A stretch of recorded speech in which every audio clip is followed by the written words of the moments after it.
Great. Hello, my name is Holly. I'm a fourth year PhD candidate in the Department of Chemical Engineering, doing my research in the Disease Directed Engineering Lab under my amazing PI, Elizabeth Nance.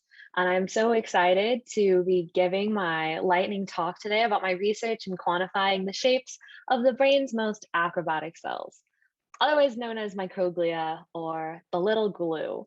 So microglia are an incredible cell and they're incredibly beautiful and they rest in this branched or ramified state, but they can also change into a hyperramified state where they increase the number of branches, or they can extend and reorient themselves inside the brain so that they can move and sense the environment, or they can even move into a swollen version of each of those shapes, or they can decrease those branches and go into a reactive state, which can even move into a phagocytic state where it can eat things, or into these mobile states where it actually grows end feet to propel itself across the brain.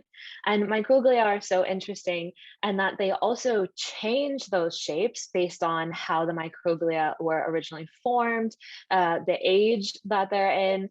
They're naturally quite diverse across the brain. They change in response to disease and experimental procedures, in response to species, and they're different across biological sex. In fact, there is an amazing quote by Donna Jackson Nakazawa in her book, The Angel and the Assassin, that describes microglia as, when triggered, they can morph into destroyers, sparking a wide range of problems from memory loss and anxiety to depression and Alzheimer's. Under the right circumstances, however, microglia can be coaxed back into angelic healers, able to repair the brain in ways that help alleviate symptoms and hold the promise to prevent disease. But in order to understand how microglia act and repair disease, we have to be able to quantify these features, such as the number of branches a microglia has, or the length of a process extension, or the size of swelling, or even whatever's happening here in these mobile stages. And so that's where my research comes in. And I've actually completed this in the rat and in the ferret model. So you might wonder, why the rat versus the ferret? Well, the rat is quite a standard model to begin in vivo testing, but their brain is smooth on the outside. So the ferret is more similar to the human brain, in which they have a gyrated outer surface. But today I'll only be talking about my ferret work. If you have questions about the rat work, I'm happy to follow up afterwards.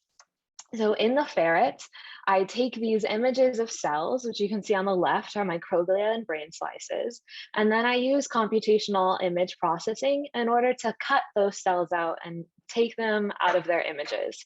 From there, I'm able to look at cells individually across features such as their perimeter or such as the area in order to determine differences between shapes. And beyond that, I actually use machine learning so that I can separate these groups and cells into shapes that exist within each model. So I can actually separate and differentiate 5 modes that these microglia are in, and then color code them so that we can qualitatively assess if one mode exists more in disease or with treatment. And then we can quantitatively assess those modes with geometric features. For instance, we see here that we have a higher perimeter and area in this light pink shape mode. When we look at it qualitatively, is related to these more swollen and slightly branched cells. Or with this tan shape mode, we see a lower perimeter and lower area. And when we look at it, we see that they seem to be in a process extension mode. So when we look at this across a lot of different regions and across biological sex, we can see really interesting things. Like we can see that there are 2 modes that seem to just be increased across the board. But we can also observe differences, such as between the female and the male is more reactive, and that their microglia change across shape modes more frequently. So microglia are really, really cool, and that just by studying their shapes, you can learn things about age and about disease.